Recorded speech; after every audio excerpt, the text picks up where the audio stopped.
పేద ప్రజలకు అండ, భవిష్యత్తుకు భరోసా తెలుగుదేశంతోనే సాధ్యమని నమ్మిన కార్యకర్తలు, ప్రజలు గత 43 సంవత్సరాలుగా వెలకట్టలేని సేవలు అందిస్తూ ఆదరిస్తున్నారని తిరుపతి మాజీ ఎమ్మెల్యే సుగుణమ్మ కొనియాడారు. తెలుగుదేశం పార్టీ 43వ ఆవిర్భావ దినోత్సవం సందర్భంగా తిరుపతిలోని దివంగత మాజీ ముఖ్యమంత్రి నందమూరి రామారావు విగ్రహానికి పాలాభిషేకం చేసి పూలమాలలు వేశారు. అనంతరం పార్టీ జెండాను ఎగురవేశారు. తెలుగువారి ఆత్మగౌరవం కోసం, రాష్ట్ర అభివృద్ధి కోసం ఆవిర్భవించిన పార్టీ టీడీపీ అని కొనియాడారు. రాజకీయాలలో సంచలనమైన మార్పులను తీసుకువచ్చిన మహానీయులు నందమూరి తారక రామారావు అయితే మరొకరు నారా చంద్రబాబు నాయుడు అని గుర్తు చేసుకున్నారు.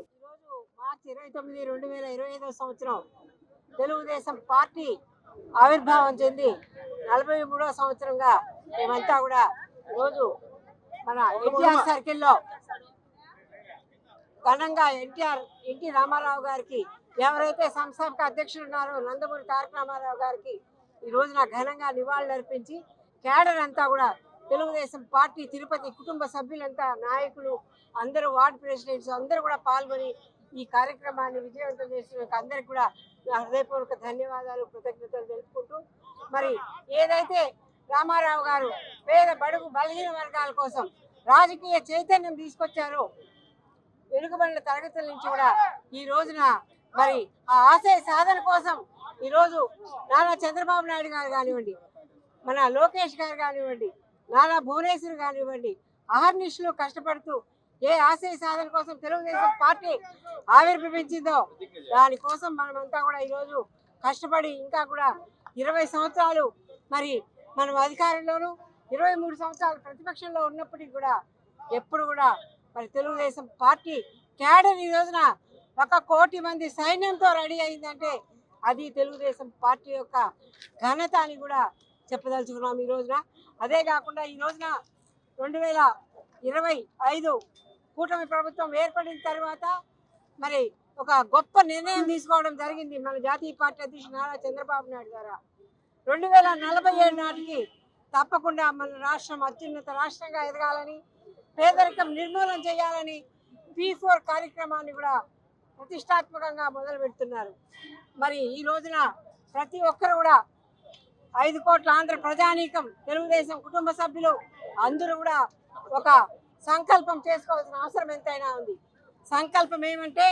నా నీరు, నా నేల, నా సంస్కృతి, నా తెలుగు ప్రజలను అభివృద్ధి చేసి ప్రపంచంలోనే మొదటి స్థానంలో ఉంచడం నా బాధ్యత అని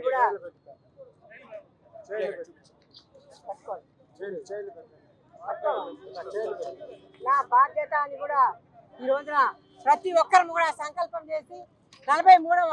ఆవిర్భావ దినోత్సవం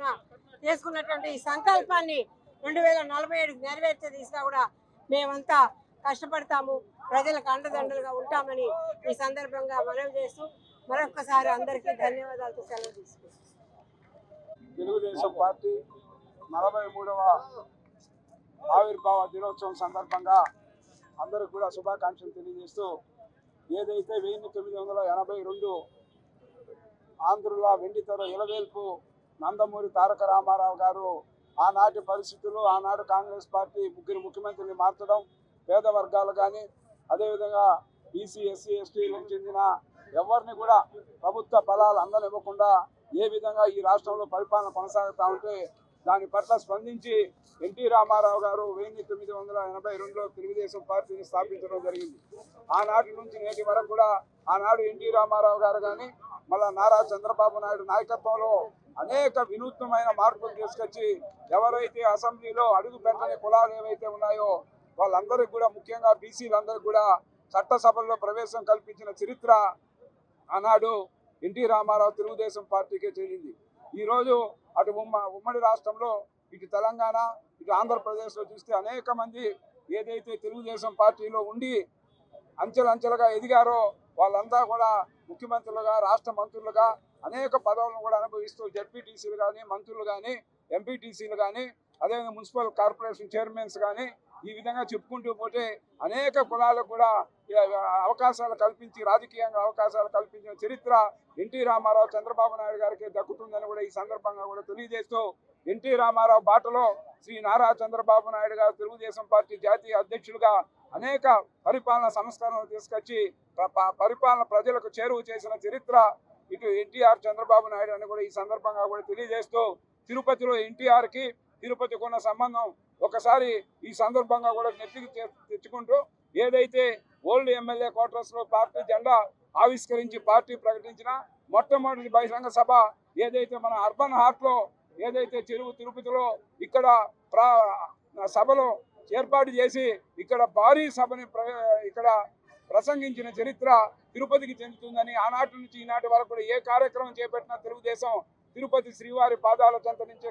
ప్రతి కార్యక్రమము స్టార్ట్ చేసే ఆనవాయితీని ఈరోజు ప్రజలందరూ కూడా తెలియజేస్తూ మరొక్కసారి ఎన్డీఏ కూటమి ఈరోజు అటు నారా లోకేష్ గారు కానీ అదేవిధంగా పవన్ కళ్యాణ్ గారు నరేంద్ర మోడీ వారి యొక్క దీనితో ఈరోజు అనేక కార్యక్రమాలు ఏదైతే ఈరోజు ఆర్థికంగా ఇబ్బందులు ఉన్నా కూడా ప్రధానమంత్రి సహకారం తీసుకొని ఎన్టీఆర్ ఆశయాల్ని ప్రజల్లోకి తీసుకొస్తున్నందుకు ఈనాటి సందర్భంగా కూడా అందరికీ కృతజ్ఞతలు తెలియజేస్తాం.